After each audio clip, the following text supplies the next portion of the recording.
వాడి భౌతిక సంబంధమైన ఆరోగ్యం అయితే, రెండవది ఏంటంటే ఆత్మ సంబంధమైన ఆరోగ్యము. దీని గురించి రెండు విషయాలు ధ్యానం చేద్దాం. మొట్టమొదటిది 2 కొరింథీయులకు రాసిన పత్రిక 4వ అధ్యాయము 16వ వాక్యం చూస్తే,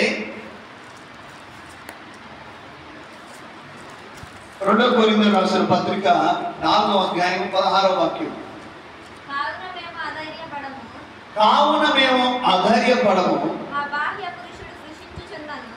బాహ్య పురుషుడు కృషించుచున్నను,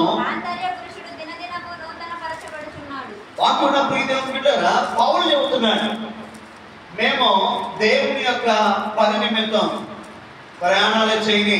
అమ్మా ఏంటంటే ప్రయాణాలే చేయని, సువార్త చెప్పని, లేకపోతే ఇంకో చోటకి వెళ్ళి కష్టపడని మా బాహ్య పురుషుడు దినదినము కూడా క్షీణించిపోతున్నాను. నేను ఒక మాట చెప్పున, మా అంత పురుషుడు దినదినము బలాభివృద్ధి పొందుతున్నాడు. ఆమేన్. ఇది ఒక క్రైస్తవుడు చేయాల్సిన పని. ఏంటి పని అంటే, ఇప్పటి వరకు మనం భౌతిక సంబంధమైన ఆరోగ్యం ఎలా పొందుకోవాలని చెప్పాను. ఇప్పుడు ఆత్మ సంబంధమైనటువంటి ఆరోగ్యం పొందుకోవాలంటే నువ్వు ప్రార్థన చేయాలి, వాక్యం చదవాలి. నేను గడిచిన వారాల్లో మీకు చెప్పాను ఏమనంటే, మీకు తెలుసో లేదో ఫెలోషిప్లో కానీ, పక్షికాయ గారి సమాసంలో కానీ, లేకపోతే ఇప్పుడు అభివృద్ధి చెందుతున్నాయి అన్నటువంటి సంఘాలు ఏవైతే మనం నిత్యము చూస్తున్నామో, వాళ్ళు చేసే పని ఏంటంటే, ఎవరైనా స్టేజ్ దగ్గరికి వచ్చి పాట పాడాలన్నా ముందు వాళ్ళు ప్రార్థన చేసుకుంటేనే అవకాశం ఇస్తారు. వాళ్ళు వాక్య ధ్యానంలో ఉండే వాళ్ళైతేనే అవకాశం ఇస్తారు. ఎందుకంటే మీరు అనుకోవచ్చు, రవి సార్ కూడా మీరు కూడా ఎట్లా చేస్తారంటే, నేను ప్రార్థన బలం లేకుండా, వాక్య బలం లేకుండా నేను కృపపేయడానికి దగ్గర రాను. అసలు నాకు చాలా భయం, నేను రాను. నాకు శక్తి చాలు, దేవుడు వాక్యం చెప్పే శక్తి నాకు చాలు.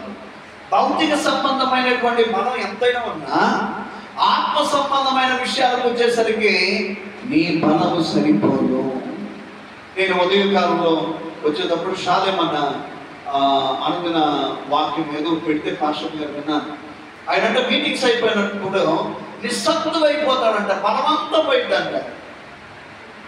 ఆకారం బాగానే ఉన్నాడు కదా, ఎందుకు శక్తి తగ్గిపోతుందంటే దేవుని యొక్క పని జరిగించేటప్పుడు శారీరక సంబంధమైన బలం అక్కడికి రాదు.